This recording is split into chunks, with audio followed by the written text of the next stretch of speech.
Thanks so much, Fergal, and welcome to everyone who's on the webcast today. It's an overwhelming response, and certainly, as Fergal mentioned, a follow-up to our earlier session about a few weeks back that actually formed the structure of this presentation. It was actually formed through the questions that were asked on the first session. So, really happy to be able to present this and work with you guys as the audience to find some solutions to some pretty common ailments in sales. The first thing we're going to sort of start talking through here is looking at how to empower your organization, more specifically empower your sales and marketing team. And the most effective way, in our experience, to empower your sales team is to maximize their most precious resource, and certainly to continue to keep looking at how to maximize their most precious resource, and that being time. Now, it may seem a little cliche to talk about time being a most precious resource, but we find a lot of sales reps spending a lot of time with people who aren't particularly well qualified from the outset, and the opportunity cost in pursuing those quasi opportunities is significant. Redirecting that time and energy into a focused area of opportunity, certainly the biggest area for a catalyst in your organization. What we're really looking to get to is talk more around the idea of the investment. And we believe that those who won't invest their most precious resource with you aren't likely to invest their money with you either. I'm sure you may have heard this saying before, but it certainly rings true within our organization and the clients that we work with. So how do you get there? How do you get prospects to invest their time with you? Is really where we're going to spend the first part of this webcast. For the topic of this session, it's really looking to get to the truth. So we believe that by getting to the issue truth as quickly as possible with a prospect, you're more likely to be able to have them spend their time with you. So let's talk a little bit about how we do that. And most importantly, for many of you, given that time is your most precious resource, how do you get there quickly? Certainly the formation that we've all been classically trained around of achieving that issue truth quickly is through discovery and diagnosis of the issue. And Scott's going to talk a little bit about how our prospects buy and some of the questions you can ask. But before we get to that, I thought I'd just walk through a little bit about some research about how prospects buy. And this is research that we've conducted over hundreds of interviews with marketing executives and CEOs who buy products and services from organizations like you guys on this call today. The first exercise is I asked them to write down 5 questions for a fictitious product or service that they would need to know before evaluating whether to buy it or not. Then I get it down to 3. I ask them to eliminate 2 of those critical 5 first questions, then rank them. This is what comes out of that. It may be no surprise, but it's almost universal in the way that these questions are written and in the way that they're structured in terms of 1, 2, 3. So number 1, the first question that a CEO or executive who's looking to buy your service is going to ask themselves, what problem do you solve for me, or why do I need what you're selling? No big aha moment there, but the second one that comes out of that is quite often where people, especially salespeople, tend to let it roll off, which is, what is my likely outcome or result if I make the purchase? And that's fulfilling the dream. Thirdly, why would I buy from you? What's interesting here is each question leads to the next, and if they don't know why they need it, then they don't care about the outcome. And without the first 2, nobody cares about why they pick you. So that's a little bit of the harsh truth that many don't want to listen to or realize before even going into a prospecting endeavor. Therefore, to be able to get to that issue truth quickly, it's about asking great first questions, really listening to those answers from the prospect, asking deeper, open-ended questions from them, being honest in your responses, and we're going to dive into that a little bit more as well, and being able to put the pieces together to form your true opportunity. So what is a great question? I'm going to hand it over to Scott here, who's going to walk through the next segment of what do your questions need to uncover and how do you ask great questions. Scott. Hey, David. Thank you so much for the opening, and I'm constantly humbled by both you and Fergal's accents and your creativity. So hopefully I can carry the ball, but I don't want to sound as though I'm trying to be too brilliant. But most folks that have worked with me in the past know that the root of successful sales, and for today's topic as it relates to really getting to the truth, is asking great questions. They're typically not complex questions. In fact, they're pretty simple and direct, but they really have to be sincere. They have to be honest, and as I mentioned, pretty direct. So what I'm going to walk through at the outset is 3 truths that we should drive to get to, and some of the challenges of getting there, and then actually talk through some of the questions that help get to the truth, and maybe we'll have some fun talking about some of my successes and probably my failures, a heck of a lot more fun in using some real-world use cases on how me and my team in the past have gotten to the truth. So if you go to the next slide, I think we can get started. And I think the first truth you really need to approach if you want to be successful, if you want to establish a strategic, trusting relationship with any prospect, and in fact for any relationship, is to really try to get to what is the real issue. As a sales professional, you have to be able to diagnose what is the root cause, what is, in this case, the issue truth.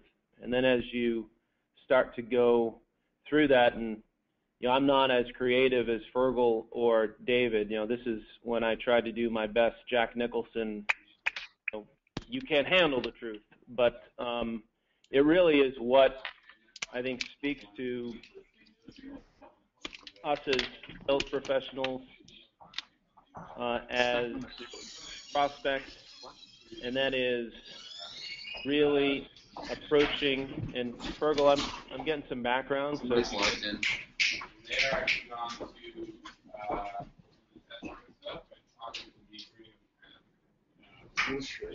Fergal, some background there.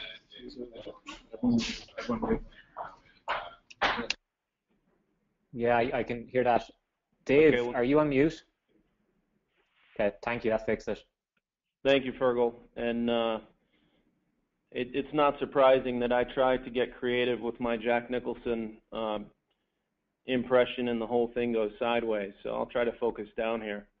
But what I was trying to get to with this slide is that as a top-notch sales professional, and in the context of developing a trusting strategic relationship with your prospects, it is a mutual handling of the truth, per se, that makes the best relationships and gets to the most successful closes.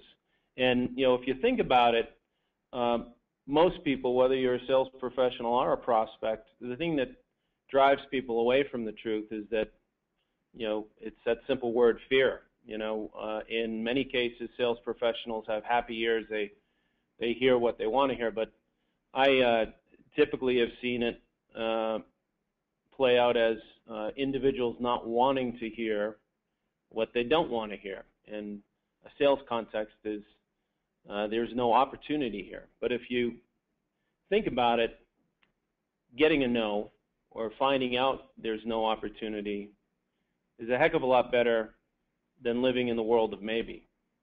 I think most sales professionals on the line, I'm certain Dave has seen it in his experience, I've certainly seen it in mine, is that there is a laser focus that successful sales professionals have in getting to a yes or a no as quickly as possible. It takes a lot of courage, but going back to the earlier slides that Dave walked through, it saves a heck of a lot of time. So I would simply tell everyone on the line that you never want to live in the world of maybe. Get to a yes or a no as quickly as possible, and hopefully some of the questions that follow will allow you to do so. One of the brilliant questions, why are we here? And again, it doesn't have to be too complex, but in fact, I was on some sales calls yesterday, and in asking questions that are sincere but simple, why are we meeting? What compelled you to invest your time? What would be your ideal outcome? And in some cases, asking the prospect to paint their dream or their ideal outcome really uncovers if there is an opportunity, and really uncovers the truth right at the outset. And if you put this into the real world, and I think I've got an example following this.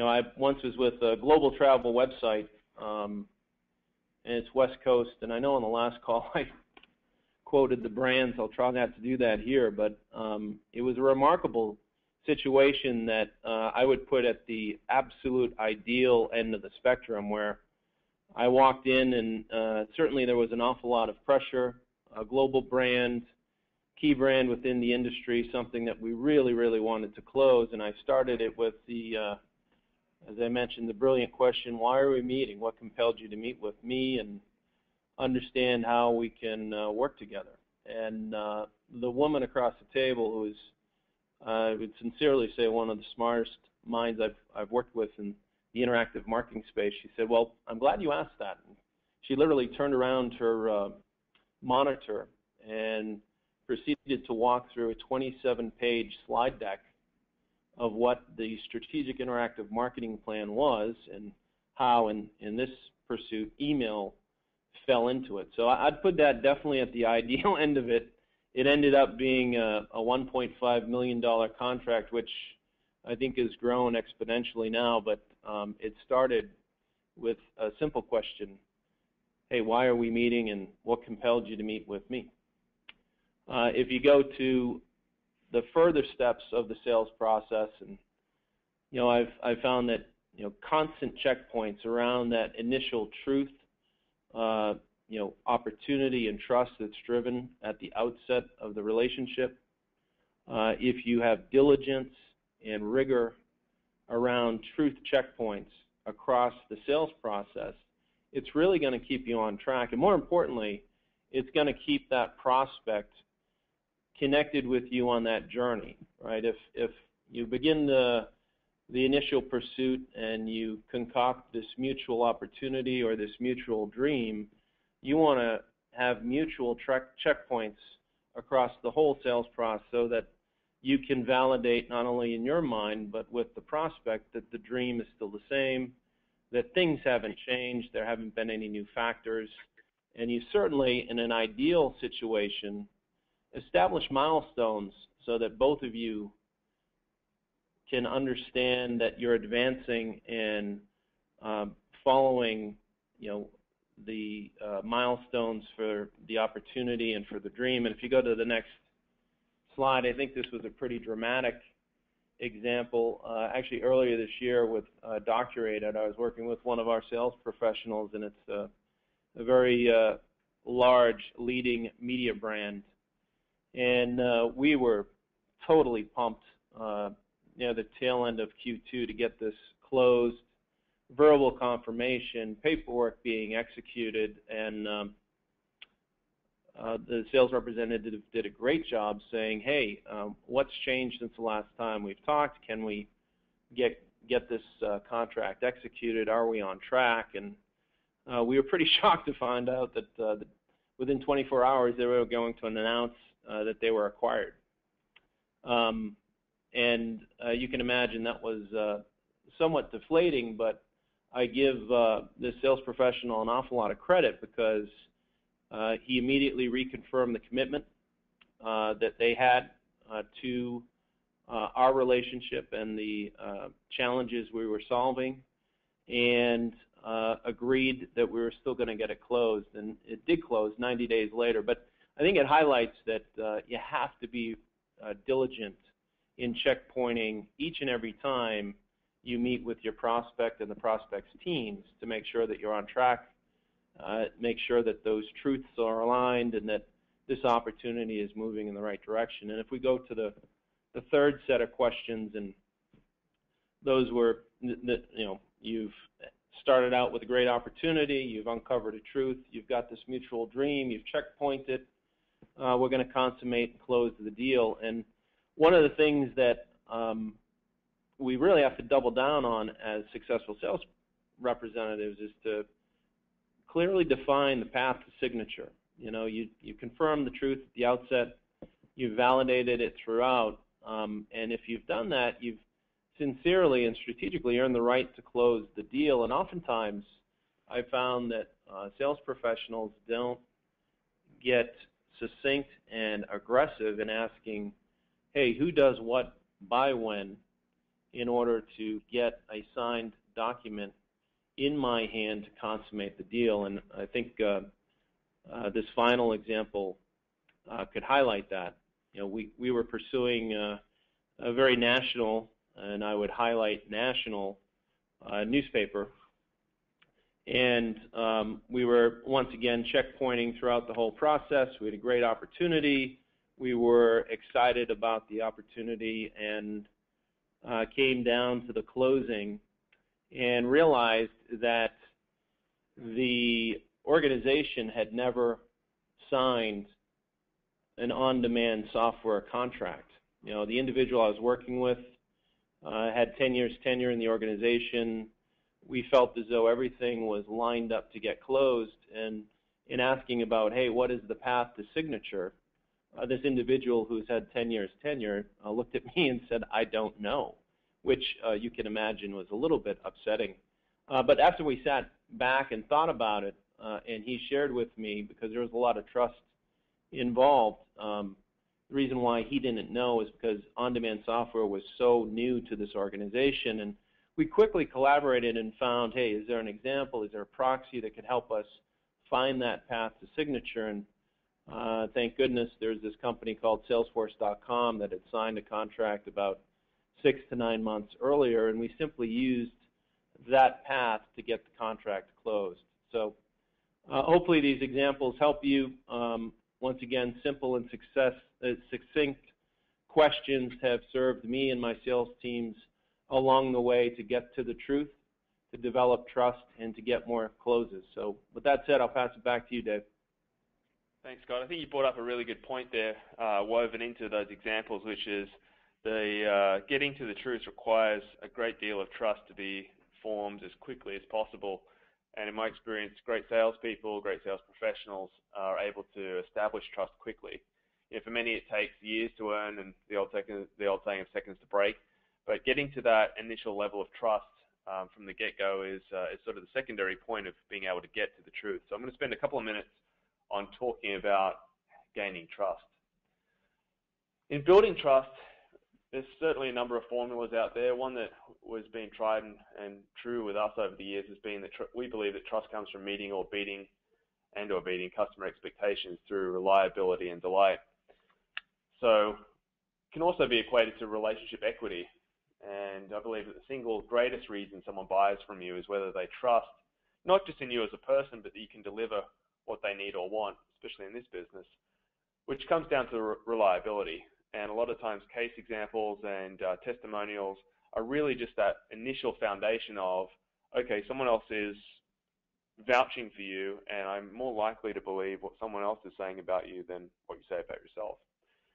And then being able to demonstrate your true, sincere interest, to your point earlier, Scott, around helping that prospect accomplish their objectives always above your own. And I think that we've all been on those calls with people trying to sell to us where you can certainly feel that isn't their objective, that they're looking for a close from you no matter what, whether it's a good fit or not. It happens so often out there that when you do speak to a salesperson or you do hear a sales pitch from one of your team where they truly put their prospects' interests above their own, it comes across as a form of delight to the customer because it is still relatively rare out there. It is a key point of differentiation for many. So when both parties believe and trust in the relationship, that I and I know Scott also believes that this truth can set you both free to have a much more open dialogue, which typically leads to faster close cycles or paths to signature, and in many cases, larger deal sizes as well, because you've been more open and honest with one another from the start. Here's a novel idea.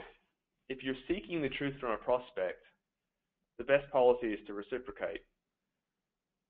I train and work with our sales organization and those of our clients to operate with honesty and integrity. And it's not just because you're likely to get caught if you don't.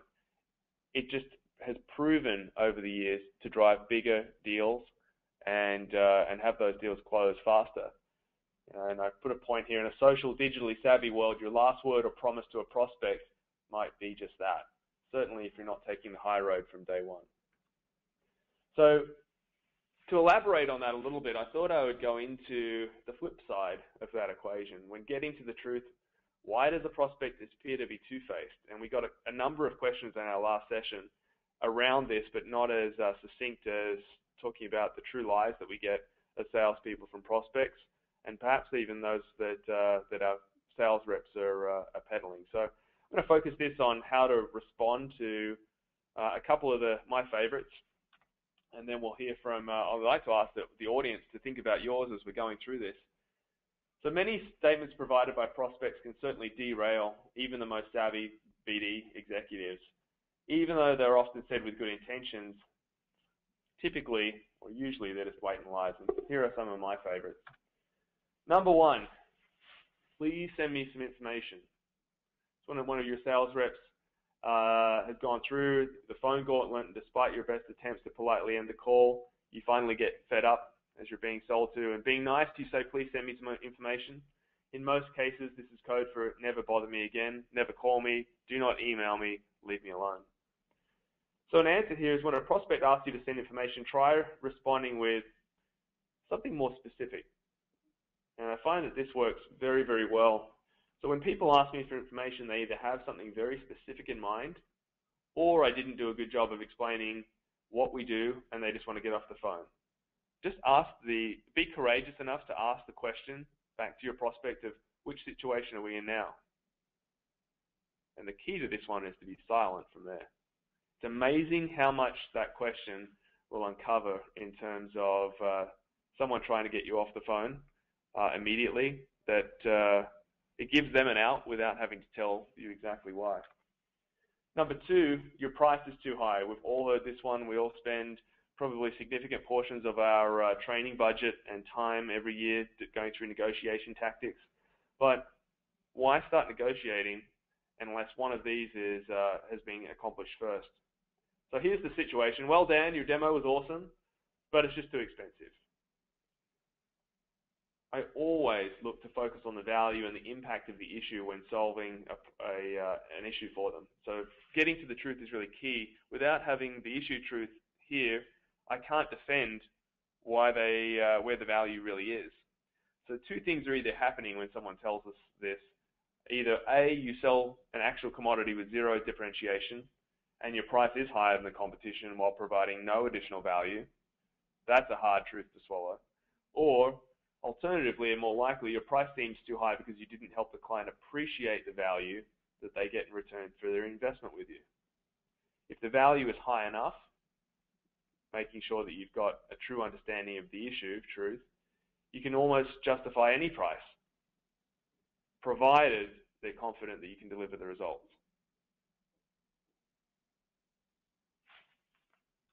Number three, the old famous, I'm the decision maker.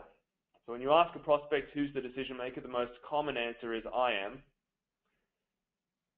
One of a couple of things is happening here. The person giving the answer either wants you to think they have the authority for ego purposes. I know we've all gone down that road many, many times. Or is trying to protect the real decision maker. Also quite common, or both. So here are two approaches that we've used over the years that have certainly gained some traction in defining who the real decision maker is. Two approaches. One, the last time you made a decision like this, who got involved? And I think, Scott, your example of working through the national newspaper or the national publisher and the example of the path to purchase using the same path that another SaaS platform like Salesforce had followed in the past was great. On number two, I was working with another client recently, and 3 other people had to get involved to make it happen. How similar is this to your situation?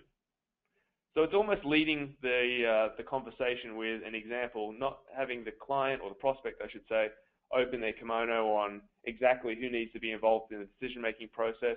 You're giving them a story to follow, leading the dialogue. Number 4, we're different, so this won't work for us. Well, this is probably the most common one I hear from our clients, and it usually sounds like we're a publisher, marketing consultant, ad tech company or firm, so this approach won't work for us because we're a totally different type of organization. The opposite side of this lie is we're just like everyone else, so this won't work. Now, this one's a little bit of a hard truth as well. I hate to break it to you, but the decision-making process for how companies buy professional services or technology is pretty consistent. Like I said right at the beginning of this session, the key to success is to uncover the unique capabilities that help you guys stand out from the competition. And it's always about the problems you solve as a key to unlock that point of differentiation, not the products and widgets that you sell. So remember when at the beginning I sort of talked about what is the problem that this solves, this widget, this service solves for our organization? Why is it important to solve it now? And why should I pick you over the competition? Getting to the issue truth right at the outset will help you identify why you're different and why it will work for them in the beginning. So I wanted to hand this over to you, Fergal. I'd love to work with Scott here, and hearing from the audience with such a large audience today, I'd be surprised if we didn't get a few of these that we could talk through for the next few minutes on what your favorite business development lie is, and most importantly to the audience, how you've overcome them. Thanks, Dave. Thanks, Scott. Thanks to our audience too. We have had a few questions that have come in. I would encourage you as well to use this time to get your questions down into the question window and send them in to me. But the first question that came in is, my champion / decision maker has moved on from a company that I had a late stage opportunity with. What guidance can you give me on resurrecting this deal? Well, I can actually point to an example that I'm working through right now, unfortunately or fortunately. So we have a deal pending with a global advertising agency network where the decision maker, we're right down to the nitty gritty of it. The decision maker is moving to a completely different industry. So speaking from experience in this case, they have very little invested time and energy to really want to help move that process through. Even though we have a strong relationship, their time and energy is focused on where they're going next, not the trail or the wake that they're leaving behind. So in this particular instance, and with many that have preceded it, what I've been able to do is make sure that there's always more than one person within that organization that I'm working with from the start. And if that's not the case, then getting to the next person as quickly as possible. Normally, if you're working in the senior level executive side of things, there are people around them who will understand the issue. And if you got to the issue truth and you really understood it from the beginning, that issue typically hasn't gone away. It may be, I think that the key thing here is to figure out where that issue sits on the priority list of their replacement. And you can't get you can spend a lot of time trying to sell it to the replacement, but if it's not in their top priority list to begin with, you're going to be spending a lot of time and energy in a place where you're not going to get a deal closed. So from my perspective, with this deal that I'm working on right now, it's all about first making sure that I truly understand and can handle the truth of where this opportunity, where this problem, where this issue sits in the mind of the replacement decision maker. And Fergal, Dave, the only thing I'd add is, we've certainly had that happen with our team here and in teams in the past, and I think it's key from the outset to try and build, a constituency above and below whoever you're working with. Ideally, it's at the top of the organization. To Dave's point, I think it's spot on. It has to be a priority of the organization. But if you're able to get multiple touch points with that priority focused on the truth and the true objective of the organization. If someone moves on, if it's still a priority and you have contingent collaborative relationships across that constituency, it should help you drive the deal to closure. Yeah, the sad part of it is that you've got to be able to accept that the deal may be dead. Yeah. Don't be the one keeping it on life support, which is a hard truth, but it's one that will save you in the long run, focusing time and energy into other areas. Yeah, Dave. The question would be, with XYZ gone, is this deal dead? Yeah, and I think it's being honest with yourself about it. Yeah. Thanks, guys. Another question from the audience is, I constantly get prospects saying, we don't have a need for your service, or we just don't have the budget. What guidance do you have for reps on the call today on how you can turn that around? Scott, do you want to pick this one up first? Sure. I think the first part of that, Fergal, we don't have a need for your project or your product.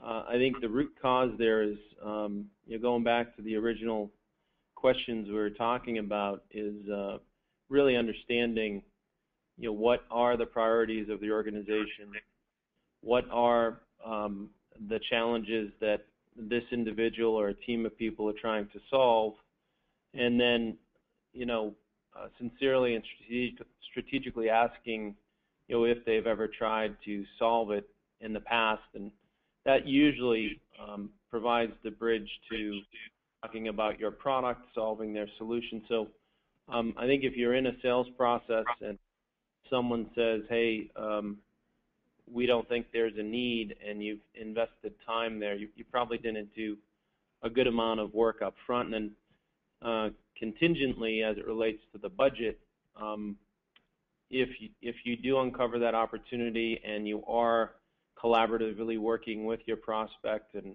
there is a need, I think back to Dave's earlier point, always driving value on how your product helps solve that process, and ideally tying it to material ROI is something that has helped me and served my sales teams in the past in overcoming any budget questions.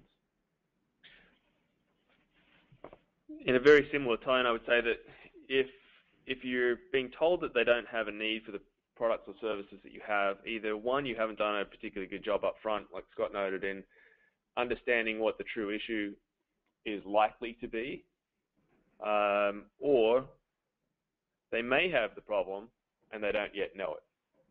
So one of those two situations is happening. All companies have problems they need to solve. It may not be something that you're able to solve for them, but getting to that point quickly, I mean, that sort of, you can live in that world of limbo of maybe that Scott talked about if you're not willing to accept that maybe they don't prioritize that problem right now, or they don't know that they have it, and therefore, and maybe also not looking to recognize that they do. On the other side, on the budget side of things, again, further to your point, Scott, in terms of there's two things that I look at when I'm told that there's no budget. One, that I haven't done a particularly good job in looking at the cost, the opportunity cost, and being able to monetize the side of the equation of, if you don't solve this problem, what's the revenue or cost implication that this is going to have on your organization? If I understand what the financial impact of not making a move is, it's pretty rare that even if it's not a budgeted line item, they're going to find budget for it. So there's always room for additional things to be purchased within an organization, solutions to be purchased, if it solves a problem that's big enough and warrants the investment. I totally agree, Dave. I actually was on a call yesterday with a major publisher, and their 2015 budget is already set up. Certainly, a product like ours is kind of in an emerging area, so there's not a line item in their budget for us, but they were pretty compelled with the ROI that we could drive, and the decision makers said, well, you know how it is with budget, Scott. If you can find material ROI and cost savings, we'll find a way to fund it. So I think that really validated what you just said. Yeah, it's simply put, if you don't solve this, it will cost you X.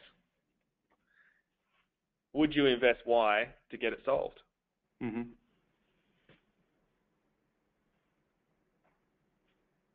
Fergal, what Thanks, else you guys. got? A couple more questions for our audience as well. You've got a couple more minutes to send in your last few. Just a reminder to everyone that this is being recorded too, and you'll all get links to the recording and the slides. But our next question is from, I believe it's a sales manager that's on the line, and this person has reps in their group that are scared to ask hard questions. Scott and Dave, as a sales leader, what coaching can you give to your sales reps that are scared to ask those hard questions? Oh, I'd love to pick this one up. The first reciprocal question is, what are they scared of? More directly, who are they scared of? This is the fear factor is always boils down to the sales environment in which your reps are working. There's certainly some training opportunity there, but it's the culture of sales that the nurturing environment and positive recognition of the process of accomplishing an outcome rather than just the outcome itself. It's just human nature to focus on the bad, but I find that the organizations where fear is the lowest is where positive recognition of activity towards goal rather than just goal itself starts to break down the barriers over time of fear of asking those direct questions. If the consequences of being told no are equally as rewarded as the consequences of someone saying yes, it's usually a pretty good step. So Scott, you mentioned, the power of no is almost as good as a yes, because you're not spending time with prospects that aren't going to buy. You're not living in that world of maybe. Now, obviously, there's a lot of factors that you can put into this. You don't want a whole bunch of no's. You still have to hit your sales goals. But it's the ability to say no and the empowerment of your sales reps and driven through the environment in which they work that conquers that fear pretty quickly. Yeah, and as a sales manager, Fergal, I'd encourage the sales manager to operationalize it with some of the newer reps that are afraid to ask those questions by demonstrating how to ask those questions in the context of a phone call or in a sales meeting. It's remarkable in my experience that the fear seems to dissipate in asking the hard questions when there's a successful outcome, whether it be, hey, there is an opportunity here for your product, or no, there isn't an opportunity. You can invest time on the better opportunity. So that reinforcement in practice is something that, in my experience, has helped overcome the fear. Yeah, I think that role play piece is really key. Yep. Practicing on yourselves rather than practicing on your prospects. Absolutely. Any other questions there, Fergal? Really good question. And we are down to our last question. This as well, it's going back to something earlier in the presentation when we talked about who is the decision maker. But the question is, marketing are giving me leads that are mid to junior level, but I know that I need to get higher in the organization. So what can I do if marketing is giving me a mid-level lead that I know doesn't have buying power? How can I move up higher in that company without upsetting anyone? Well, Fergal, I'm inclined to ask you to answer that question because there's been some successful efforts that you and the SDR team here has led as it relates to our upreach efforts. So, I would, that's how I would answer that question, but I'd feel more comfortable if you share that with the group. Yeah, I can talk for a minute about some of the things that we do. So I run marketing at Docurated, and about 90% of our marketing investment is online.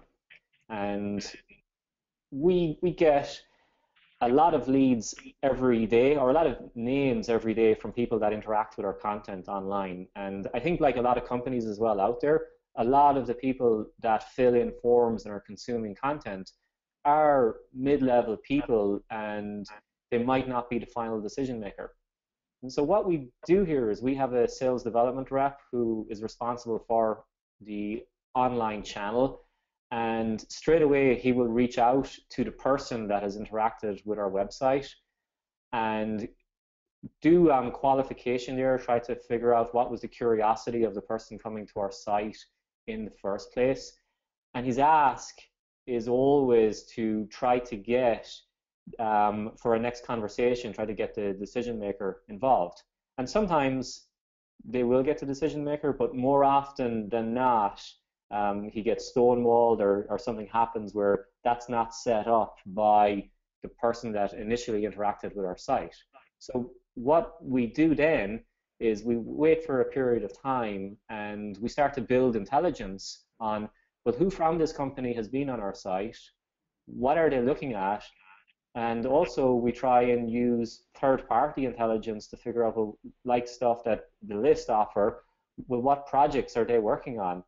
And then we take that and we will call into the highest level in sales and marketing at that company. And we let them know about what people are interacting with on our site.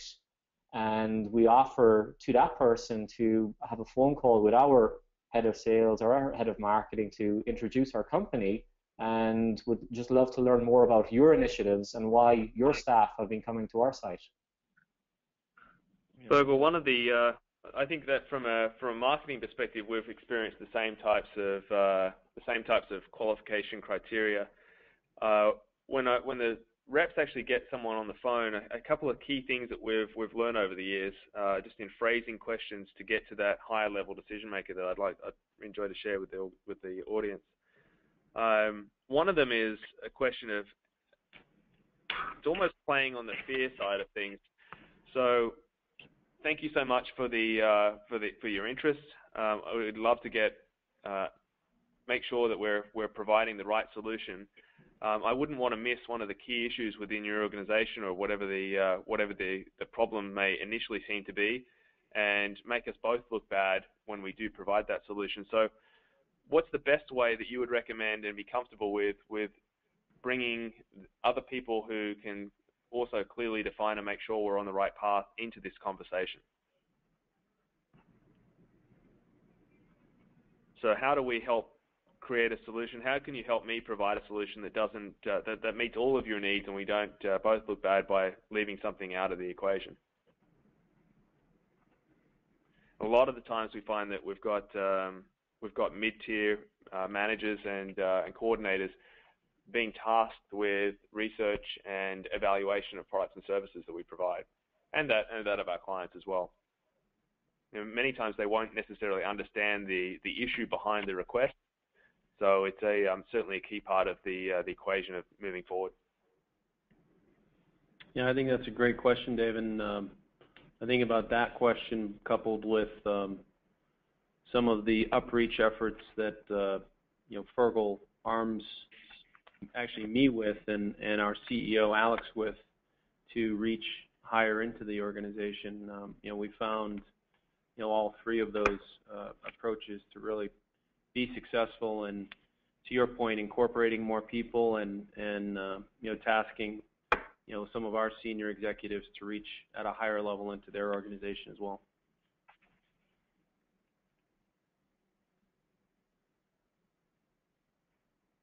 That's it for the questions. For our audience, You will get a link from me later today with the recording of this. And Dave and Scott, do you guys want to wrap it up? Sure, thanks, Fergal. I thought I'd just create a quick PowerPoint mind map slide to sort of talk through back where we've been as a summary.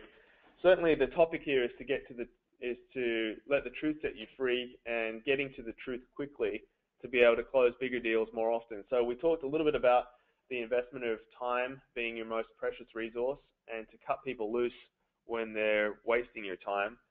To be able to get there, you need to be a seeker of truth and go through the process of discovery and diagnosis by asking great first questions, being sincere, honest, and direct with the line of questioning, having the courage to get there, also having the courage to be able to handle the truth of being told no, and also helping your prospect understand the value of getting to the truth quickly. So you don't live in that world of maybe, that you're in a very clear black and white world of yes or no. And I think to one of the points of the questions from the audience, the sales manager, around the fear of a no, is just making sure that the environment's set up to adequately help those guys be trained and be confident in that arena. You're also building trust with your sales organization just as equally as you are with your prospects. As you're going through that path to purchase, path to signature, making sure that you've got those waypoints or those checkpoints in place, and that you're constantly checking in to make sure that the dream hasn't changed over time, ultimately to get the deal done. And Scott, you had some great examples and stories of where those situations have become derailed a couple of times. We also went through some of the two-faced liars and answers to get around them. So you'll have opportunities to go back and provide a little bit more context around those with your sales team as you may look to present this content in a summarized format back to your organization. So one of the things that I also just thought I'd wrap here with is that, obviously we're in the business that you guys are. We're just a different segment of it in most cases. So there's certainly, we do provide tools to help you. The list and our product set, Daily Vista, provide actionable insight, giving you and your sales organization the right reason, the right time, and the right person to reach out, certainly prioritizing your time there. And Scott? Yeah, and our solution certainly helps uncover and create presentation content that closes within the context of a presentation. So be happy to help anyone that would like to reach out.